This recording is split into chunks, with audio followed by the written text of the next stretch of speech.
The people ask me, are we going to have a recession? And my answer is we might be in a recession right now and not even know it. We could be facing a global recession, including China, but just focusing on the U.S. because that's the Fed's sort of territory. So Powell's saying, the economy is great is nonsense. What he said, by the end of the year, we could be looking at 4.2% unemployment, 3.5 to 4% interest rates, and, kind of 2.7% inflation. You're like, wait a second, inflation is 8.6 today. How do you get to, 2.7, number one, and then what about rising unemployment and higher interest rates? How do you reconcile those things? He said all three of those things, but what state of the world could make those things come true? There's only one, which is a recession. A recession would do it. A recession will raise unemployment, higher interest rates will cause the recession, and the recession will cause inflation to go down. So in effect, Powell is saying we're going to have a recession. Inflation, prices go up, so we understand that, or maybe put differently, the value of your money goes down. You don't get as much for your money, same thing. But inflation, broadly speaking, has two causes. One is called, not to get too technical, but it's called cost push. This comes from the supply side. So there's a shortage of oil, and we've got a financial and economic war going on between Russia and the United States. The U.S. really started, but U.S., EU, Canada, Australia, Japan versus Russia. That's obviously disrupting supply chain, cutting down energy supply, causing the price of oil to go up, et cetera. So that's coming from the supply side. And you're exactly right. The Fed can't drill for oil. The Fed can't plant wheat. The Fed can't make semiconductors. So they can't do anything about this. And the supply chains are breaking down. They were breaking down before the war in Ukraine, but Ukraine has made it worse. The other source of inflation is called demand pull. And this is when individuals, you, me, and all of our viewers and, everyday Canadians and Americans worry about inflation. We say, well, I'm just thinking about buying a refrigerator. Better buy it now before the price goes up, or the car, or house, or whatever it might be.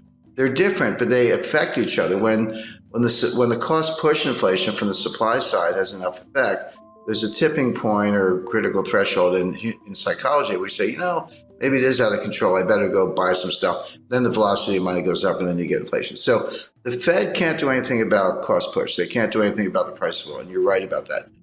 But they're looking at the demand side, saying, hey, if this supply thing goes on long enough, eventually the psychology will change, and we'll get demand pull and behavioral, and that is really hard to change. So what they're trying to do, they know they can't change the supply side, but they're trying to squash the demand side before it gets out of control. Now, the question, of course, is can they do it? The answer is they can do it, but at what cost? So a general rule of thumb, this is really simple. You have to forget about nominal interest rates. Nominal interest rates are the rates you see on your screen, you hear about in the headlines and all that. Real interest rates are nominal interest rates minus inflation. Take the inflation out and see what's left. Well, right now, real interest rates are about 2%, actually 1.75% under the Fed policy rate. Inflation's 8.6%. So, just round numbers, 1.5 minus 8.5, that makes the inflation rate -7. That's nowhere near. It's got to be +2. Real rates have to be +2 to squash inflation. Right now, they're -7. So that implies that the Fed has to raise interest rates to 10.5% to get to +2 real interest rates. That's never going to happen. They're never going to get there. They will destroy the economy long before they get there. So the Fed has no hope of squashing inflation from the demand side, as you described, by raising rates, unless inflation comes down for other reasons. So what they're going to do, they're going to keep raising rates, 2, 2.5, 3, 3.5, 4, hope that inflation comes down from 8 to maybe 3, although I think that's a stretch. You could get into positive real rate territory, but they're really far away from it. So I think, by the way, I described what they're trying to do. I should make it clear they're going to fail. The only way inflation comes down, the way we're talking about, is if they trash the economy, a severe recession. If that happens, you say, well, do people still need to put gas in their cars? Well, you're right, but not if they're unemployed, because they're not going to work. There's a lot here that's just for show. It sounds good on TV, but there's a lot less here than meets the eye. But the point is, this is not over anytime soon. Even if it were, when you break supply chains, you can't just put them back together. It's like breaking a vase. in 1,000 pieces. And you got to go buy a new vase. It's going to take years to undo this damage. So I spoke to the individual who was probably the single individual most responsible for building the modern supply chain. It was 30 years from 1989 to 2019. It was head of one of the largest companies in the world, and this is what they did, among other things. And he said, Jim, you have to understand, it took us 30 years to build it. It took us 3 years to blow it up. It's not going to come back in a year. This is going to take 5, 10, 15 years to build a new one. So it's what I call supply chain 2.0. Well, buying a refrigerator is a good idea. Buying a freezer might be a better idea. We're looking for food shortages by the fall. Now, when I say food shortages, in Africa and Middle East, this will mean mass starvation. You may see the greatest humanitarian crisis in history because they literally can't get the food. Everyone's like, well, gee, you can't get Ukrainian wheat. What's the big deal? Buy it from somewhere else. There is nowhere else. Canada and the United States grow an enormous amount of wheat, but we use most of it internally, and we feed, because it's not for humans, by the way, we feed our animals. This is how you feed cows, pigs. This is how you get beef and pork. This is an example of the supply chain, how it filters all the way through. So you would expect higher prices to persist. You would expect food shortages. Buying a freezer is not a bad idea. The future supply chain is going to be, it goes by different names. Janet Yellen calls it friendshoring. Macron calls it constellation.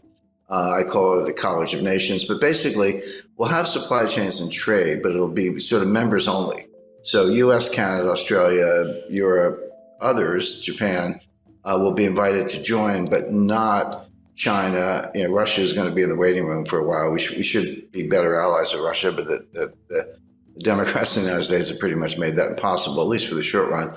And then there'll be other countries that are kind of neutral in that scheme, Brazil, India, and others. But the point is, you'll still have trade and you'll have supply chains, but it'll be kind of friendly countries, members only, and exclude China. So that decoupling is going to go ahead. The Chinese seem to be not only fine with it, but they're actually leading the way.